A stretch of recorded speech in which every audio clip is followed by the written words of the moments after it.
Joan, it's really great to have this opportunity to have this conversation with you for a time of collaboration, because it seems to us that in the world in which we live, collaboration is very important. I would even say indispensable. But we wanted to ask you, Joan, because you have such an extraordinary experience and expertise from your perspective.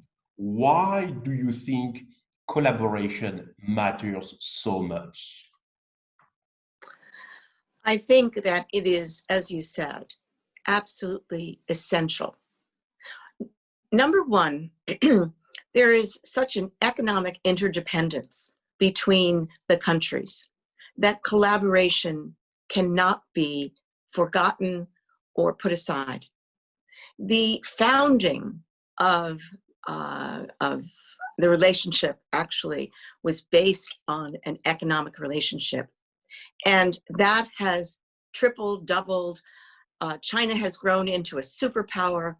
Those are aspects of the relationship that can't be put aside, and it shouldn't be. China isn't going backwards. People have to understand that. They are not going to be forced into some sort of a revolution because people think that's what should happen. It is a time to collaborate and also to try to solve some of the world's biggest problems. We have just been faced with one of the biggest problems that the world has ever come across. And unfortunately, this is potentially a precursor of what's to come. Yes, yes. And the political instability that comes out of a lack of collaboration can be absolutely deleterious and absolutely dangerous.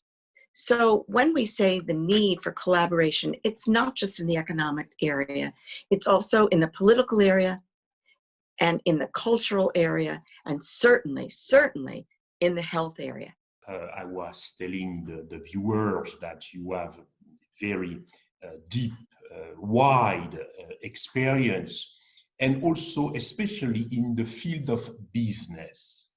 And how do you see the role of companies, the role of the business community from that angle of collaboration?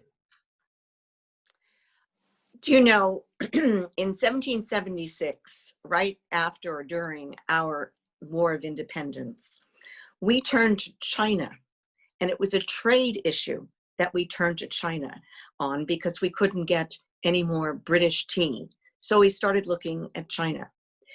That was the basis of our business relationship.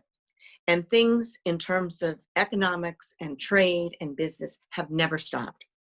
Business is a driver of economic well-being.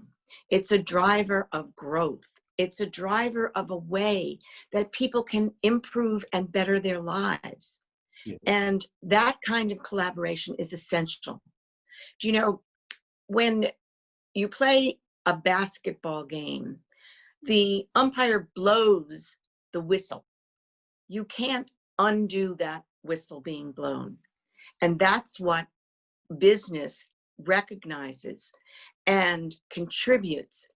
I think also in this time of difficulties between the countries, I believe that trade and business will lead us out of this valley and back to a positive relationship. Yes, yes, I think you're right, Joan. The role of business is absolutely essential in this configuration. And in fact, you know China very well because you have been doing many things with China, and you have been very successful, Joan. And what in your mind on the ingredients to succeed when you are dealing with China? Because it seems to me, I ask you this question, Joan, because it seems to me that the world the West and so many people in the United States of America do not understand China enough. So your experience and what you are going to say is important. Well, thank you.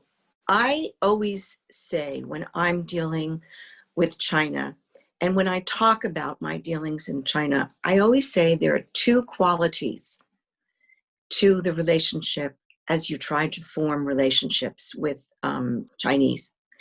And those are trust and respect. When I first started dealing with China, I explained to those in China, when I would bring businesses from the US and the West to do business in China, I would promise them, and I have lived by this ever since I've been doing it, that I would bring them only entities, only companies that were willing to give as well as get something. It wouldn't be the kind of companies that were there to just take, but also contribute to either the livelihood or the economic well-being or the health or development. Those were kind of things. And I have lived by that. So that when I ask something from the Chinese leadership or the government or the people with whom I'm dealing, I make it clear that this is a two-way street. They have to benefit, and not economically only, but in a lot of ways.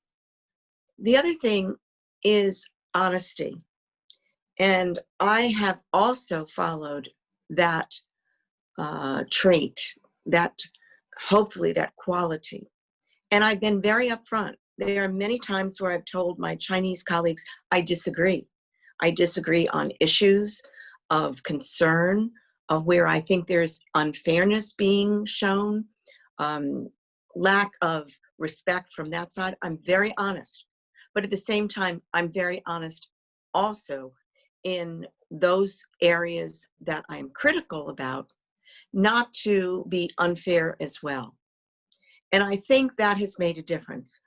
Plus the fact, I think personal relationships are very, very important. And maybe it's because we're Americans and we have a tendency to be very forthcoming. And I love the Chinese sense of humor, which is often similar to my own. But not being fearful of developing those close relationships with Chinese leaderships or colleagues, I think is also very key. Getting to know another culture is a demanding process, but a critical one. Thank you so much, Joan. We will think about your vision, and I think the values you have presented are absolutely essential. And we need you, Joan, to continue the work you have been doing, because you said, yes, personal relationships are absolutely essential. Therefore, people-to-people relations. But at this moment, when some people are talking again and again about decoupling, there is the danger that we face this vicious circle.